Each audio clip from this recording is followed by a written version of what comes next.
It was a tough time for me, because I enjoyed the Gryffindor show so much. Don Knotts made America laugh, but his own life was filled with tears. He grew up with a violent alcoholic father who held knives to his throat. This trauma haunted him forever. Even while winning 5 Emmys, he struggled with panic attacks so severe he could barely function. In his final years, he faced another cruel twist, going blind from macular degeneration, then dying of lung cancer. This is the story of a man who brought joy to millions and rarely found it himself. Don Knotts was born in Morgantown, West Virginia, in 1924, 14 years after his next oldest sibling. His parents hadn't planned on having another child. His mother was 40, his father struggling to support the family, and they had just lost their farm. There was no money, no comfort, and no room for a new baby. Don slept on a cot in the kitchen, while his older brother shared a room with strangers who paid rent to keep the family afloat. There was no privacy, no space of his own, just noise, stress, and the cold reminder that they were barely getting by. He was small and sickly. He wore second-hand clothes that never fit. Kids made fun of him at school. At home, things were worse. His father, William, was nearly blind and alcoholic and mentally ill. Most days, he lay on the sofa, unpredictable and violent. Don had to pass him just to get to the door. Sometimes his father would threaten him with a knife. Don was terrified every day, every moment. He once said, "I felt like a loser. I was unhappy most of the time." When he was 13, his father died of pneumonia. It was tragic. But for Don, it felt like a weight lifting off his chest. But the fear didn't end. His 3 older brothers, raised during better times, turned bitter. They drank heavily, fought often, and sometimes turned that anger on Don.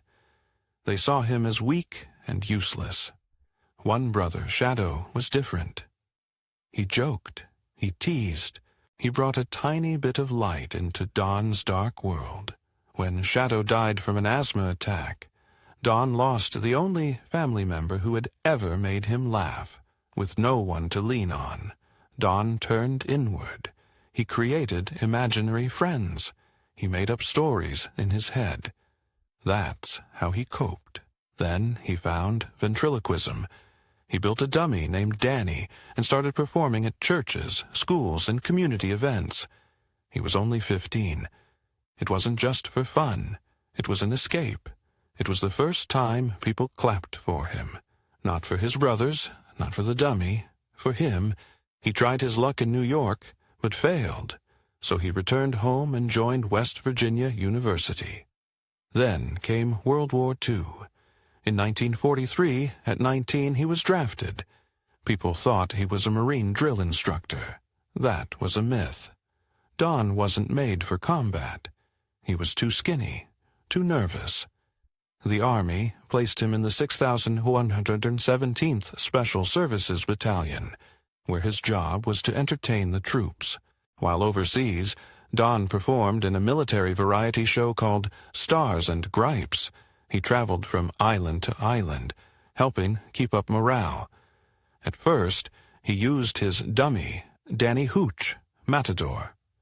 Don had been doing ventriloquism since he was a kid, but after 2 years of it, something shifted. He started feeling annoyed. People laughed at the dummy more than at him. It was supposed to be his act, but Danny kept stealing the show.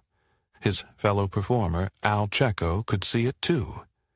Don was getting tired of playing second fiddle to a piece of wood. Everything changed in 1945. On his way back to the United States, Don was on a ship crossing the South Pacific. One night, he picked up the dummy and threw it overboard. Don later said he imagined the dummy screaming as it sank like it was alive. But he didn't regret it. That moment was like cutting a chain. He wasn't going to hide behind a puppet anymore. He was going to make people laugh as himself. Back home, in January 1946, Don returned to West Virginia University. The GI Bill paid for his education.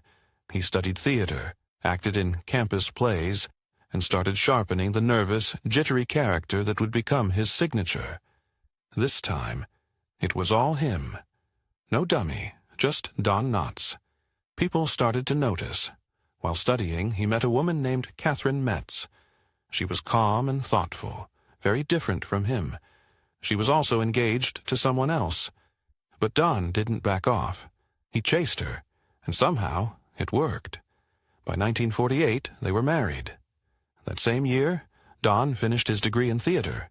Don Knotts left West Virginia in 1948 with a theater degree and a $100 loan. He was just 24. His dream was simple: become an actor. So he took a bus to New York City, hoping his past in entertaining troops during the war might open some doors. But New York didn't care. The city chewed him up. He went to radio auditions one after another. They didn't just reject him, they ignored him. Others didn't know what to do with a skinny, shaky guy from Morgantown. Meanwhile, he had just married Kay Metz. Bills were coming in. Confidence was going out. He almost gave up, but the same army connections that once gave him a stage in the war ended up giving him a lifeline. Slowly, he found work. It wasn't glamorous, but it was something. By 1953, he landed a role on a national TV soap called Search for Tomorrow.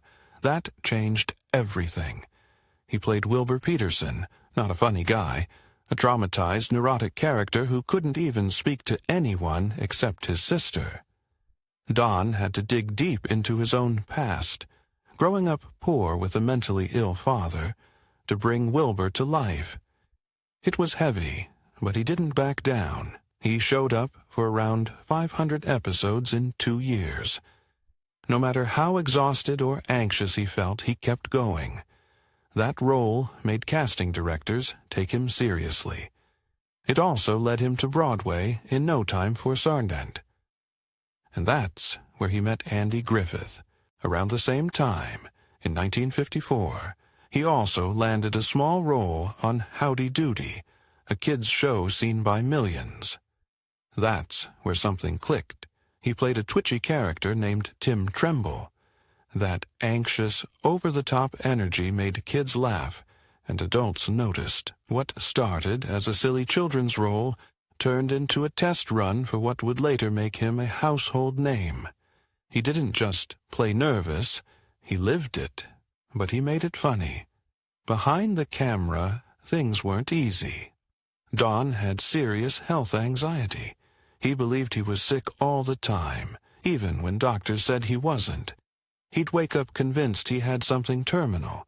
His body reacted to his mind. Panic attacks, trembling, stomach issues. It all came from deep childhood fear. And now that fear was back, mixing with the stress of showbiz. To calm it, doctors gave him pills, mostly barbiturates and early tranquilizers. It was the 1950s, that was the norm. But soon, he needed them just to get through a scene. He was doing Search for Tomorrow and Howdy Doody at the same time.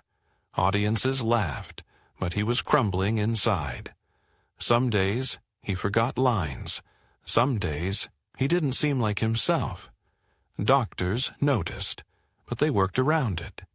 He always pulled through when the cameras rolled, but off-screen, the drugs dulled his sharpness and made his moods harder to manage.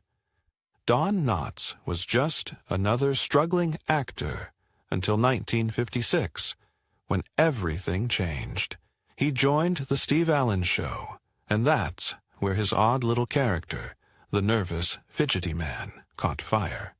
But this wasn't just a random invention. Don once saw a man at a banquet in West Virginia who was shaking so badly he spilled water all over himself. That image stuck in his mind. Years later, it came back to him in a dream. He woke up, wrote down the routine, and turned it into comedy gold. Soon, America knew his face. From 1956 to 1959, Don kept appearing on the show. Don, in 1959, when The Tonight Show moved to Hollywood, Don moved too. The character followed him, but this wasn't his first big moment with a future legend. Back in 1955, Don was cast in a Broadway play called No Time for Sergeants. That's where he met Andy Griffith. Don had a small part, just a side character, but they clicked. Their chemistry was real, even if they didn't get much stage time together. At the time, Don had just finished his military service. During the war, he had performed for troops as a ventriloquist and comic in a show called Stars and Gripes. After the war, he got his degree and started trying to make it in show business. In 1958, Don got to be in the film version of No Time for Sergeants. He reprised his stage role alongside Andy Griffith again. This was his movie debut, and it made a difference. The movie earned over $7.6 million at the box office. Huge money for the time. On set, he and Andy talked a lot. They didn't just act, they shared ideas. Don was learning how to be funnier by not being obvious. That idea, being the nervous wreck who thinks he's in control, stuck with him. It would become his trademark. Then, out of nowhere, came the phone call that changed everything. It was February 15th, 1960. Don was at home watching TV when he saw Andy Griffith on the Danny Thomas Show playing a small-town sheriff.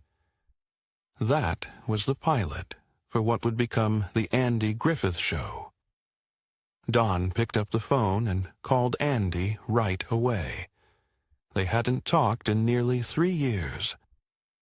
Still, Don said, "Don't you think Sheriff Andy Taylor ought to have a deputy?"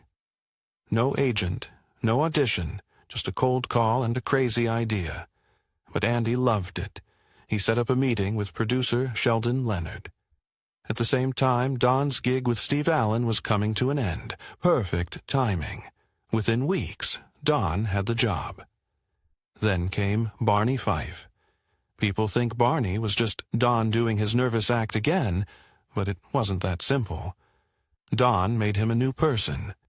Sure, Barney was jittery, but he wasn't just scared. He was also arrogant, loud, and overconfident. He acted like he knew everything. In reality, he knew very little. The contrast is what made Barney work. At first, the writers thought Andy would be the funny one, and Don the straight man. But during the second episode, Andy saw something. He told the team, "Don should be the comic, and I'll play the straight man." That moment flipped the whole show. Don poured everything into Barney. The way he talked, the way he walked, that one bullet he kept in his pocket, even the way he argued with Thelma Lou and annoyed Andy. It was all carefully done. Don turned what could have been a silly sidekick into one of the most memorable characters in TV history. The audience couldn't get enough of him, and neither could the critics. From 1961 to 1963, Don Knotts won 3 back-to-back Emmy Awards. Not for lead actor, for supporting, but honestly, he became the heart of the show. His big eyes, his wild voice, his shaking hands every time something went wrong. Every bit of it was unforgettable. He turned what could have been a throwaway side character into one of the most iconic TV roles of all time. People still remember the one-bullet rule. Barney wasn't trusted to load his own gun. Andy made him keep that single bullet in his shirt pocket, and even then, Barney somehow still managed to shoot the ceiling by accident. Every time that happened, he'd look heartbroken, hand over the gun, and walk off like a scolded kid. That kind of comedy didn't need words. It was physical, pure, timeless, and Don nailed it every time. But Barney wasn't just a fool. He thought he was an expert in everything. From judo to singing to American history, He'd stand tall, act like a big shot, and then completely crumble when things didn't go his way.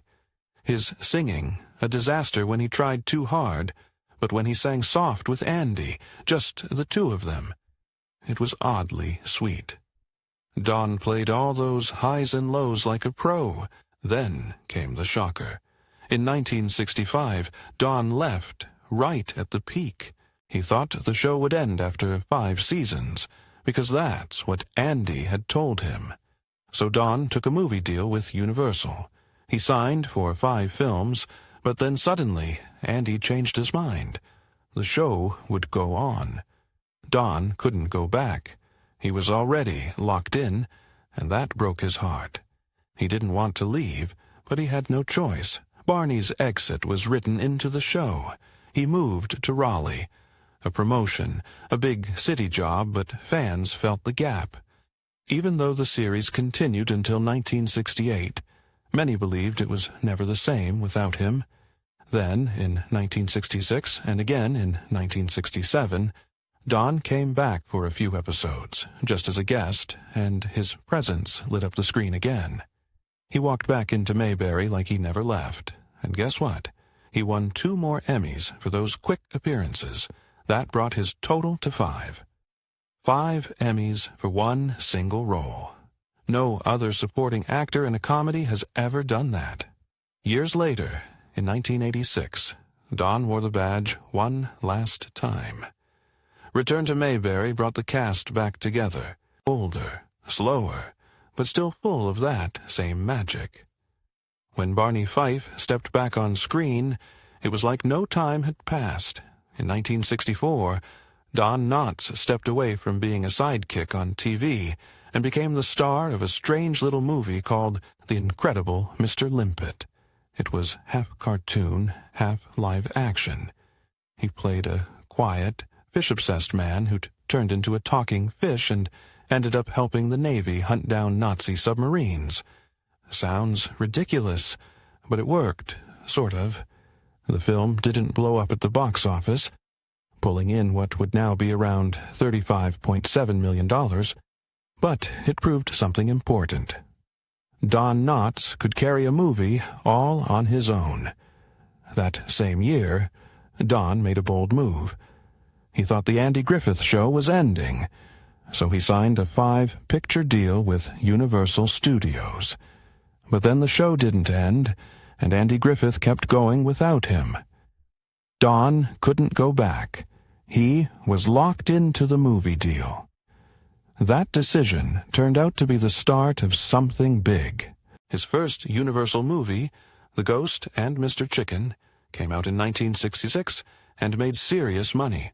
It cost around $670,000 to make and earn back at least 5 times that amount. It was number 34 at the box office and eventually grossed about $100.1 million adjusted. That success led Universal to lock him in for 5 years. From there, Don went on a streak. In 1967, he played a man terrified of heights, who somehow got dragged into the space program in The Reluctant Astronaut. The movie included real NASA footage and came out just 2 days before the tragic Apollo 1 fire, which overshadowed its release. Then came The Shakiest Gun in the West in 1968, a remake of an old Bob Hope comedy. Again, it did fine. Not massive hits, but steady earners. He was especially popular in the Midwest and South. Critics in New York barely noticed him, but small-town audiences showed up every time. Then, in 1969, Don tried something different. The Love God cast him as a Hugh Hefner-type figure running a risque magazine. It was a weird choice. Audiences didn't buy it. The film bombed, pulling in just $15.4 million adjusted. Don had tried to change his image, but it backfired. In 1970, he admitted to the Chicago Tribune that he was confused by what people wanted. He worried that viewers were getting bored with him doing the same nervous character over and over. His final film in the Universal contract was How to Frame a Fig in 1971. It didn't do well either, making only $21.6 million adjusted and placing 86th for the year. After 5 years, the studio decided not to renew the deal. Hollywood was changing fast. Edgy films like The Graduate, Easy Rider, and Midnight Cowboy were rewriting the rules, and Don's clean slapstick style didn't fit anymore. He was 47, his movie career was cooling off, and he wasn't sure what was next. But that wasn't the end. In 1979, the hit sitcom Three's Company needed a new landlord. The old ones were leaving for a spin-off, and the producers called in Don. At first, the cast was nervous. John Ritter even said they were scared of Knotts because of how famous he already was. But once the cameras started rolling, everyone saw that Don brought something special. His new character, Ralph Furley, was loud, flashy, and always full of himself, especially around women. But that's what made it funny. He thought he was smooth, but he never quite got it right, and it wasn't just the jokes. People loved the way he looked. Mr. Furley's clothes were wild, bright suits, huge collars, bold ascots. It was pure 1970s madness, but those outfits matched the energy Don brought to the role. He made funny faces, used his body like a cartoon, and made people laugh just by walking into a room. When Suzanne Summers left the show in 1981, the writers started giving more jokes to Don. His character became even more important, and he stayed on the show until it ended in 1984. After that, Don didn't disappear. In 1987, he showed up on another sitcom, playing a school principal for the rest of the season. A year later, he joined Matlock, working again with Andy Griffith, just like in the old days. He also did some voice work, including an animated version of himself in the new Scooby-Doo movies.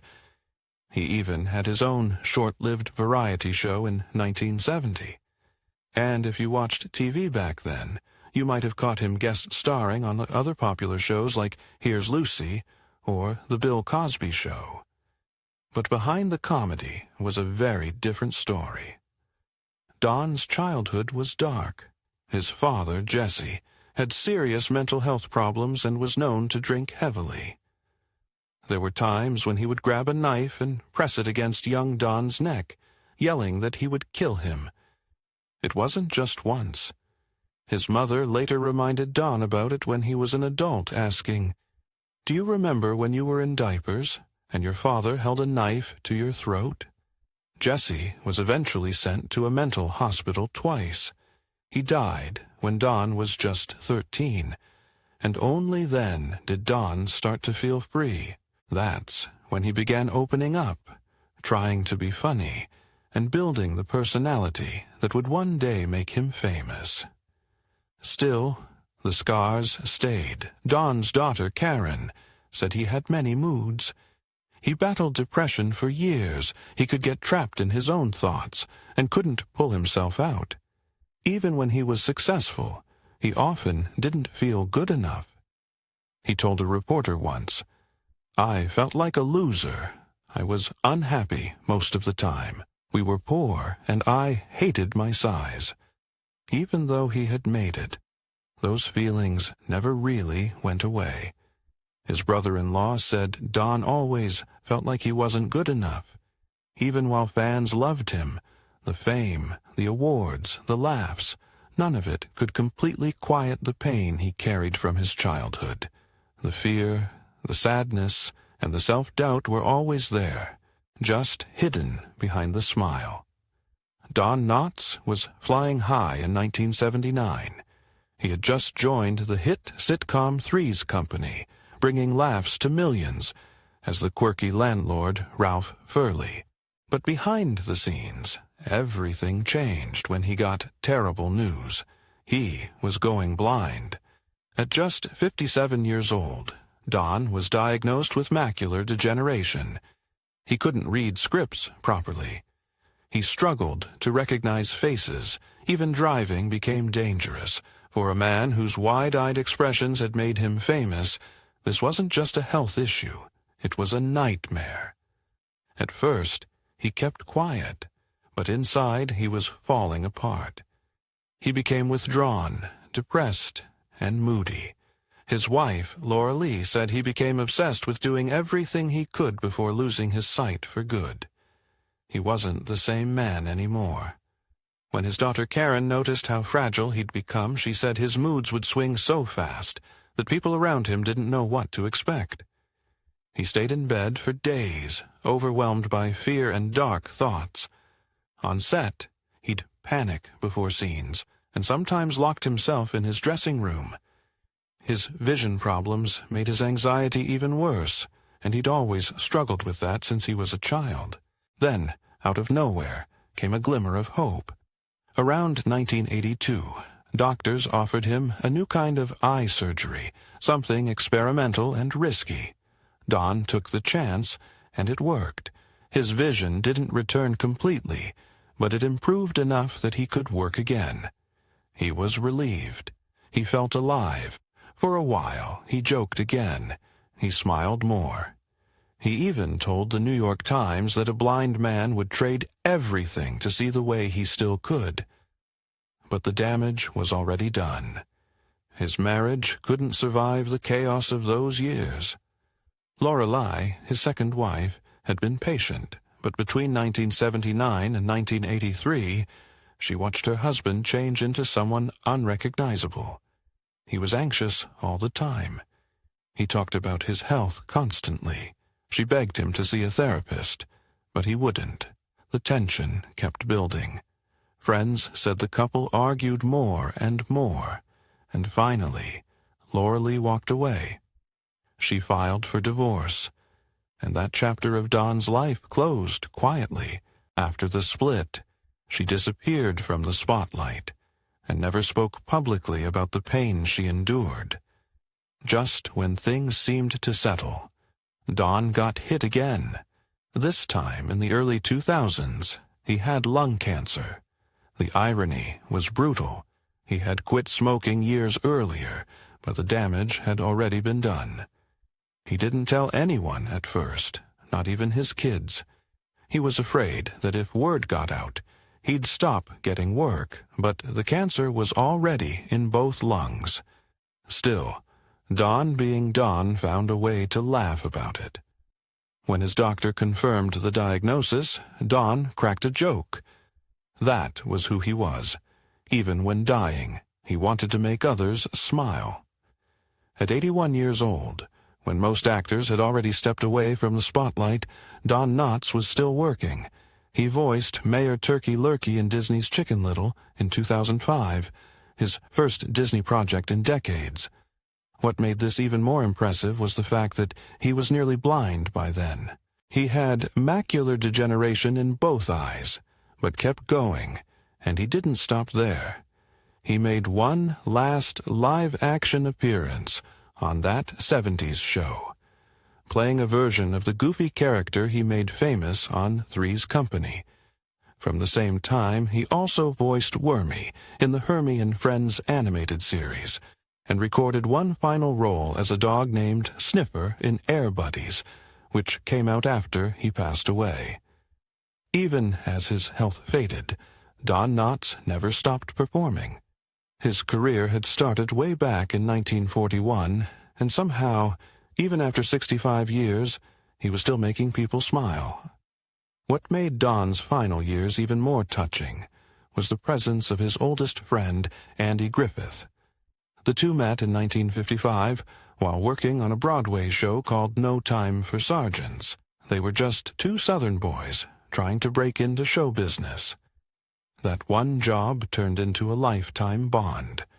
Years later, when they made the Andy Griffith Show, Andy actually changed the whole setup, just to let Don be the funny one. That's how close they were. And when Don got sick, Andy didn't stay away. He flew in to see him one last time in the hospital. He wasn't just a co-star, he was family. According to Don's former brother-in-law, Andy was the last person to visit Don before he died. Other than close relatives, Ron Howard, who grew up watching them on set, said it best. They had a deep and abiding respect for each other, and they remained friends till the end. Even when Don left the show in 1965 to do movies, a decision that could have ruined any friendship, it didn't. That's how strong their connection was. Don Knotts passed away on the night of February 24, 2006. He was 81. Lung cancer had worn him down, and a bad case of pneumonia made things worse. He was being treated at Cedars-Sinai in Los Angeles, where doctors did all they could, but his body couldn't fight anymore. Andy Griffith had just visited him. So had his family. Just like that, one of America's most beloved comedians was gone. Don had been through a lot in life. Born in West Virginia, raised during the Great Depression, served in World War II, but he still found a way to make the world laugh. When news of his death broke, tributes poured in. Newspapers ran stories about his career.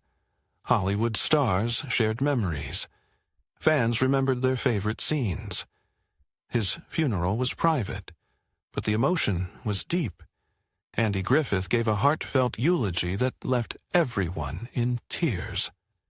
Don was buried at Westwood Village Memorial Park in Los Angeles, next to other Hollywood legends. But to everyone who watched him over the years, he wasn't just a star. He was family, and even in death, Don Knotts never stopped making people smile.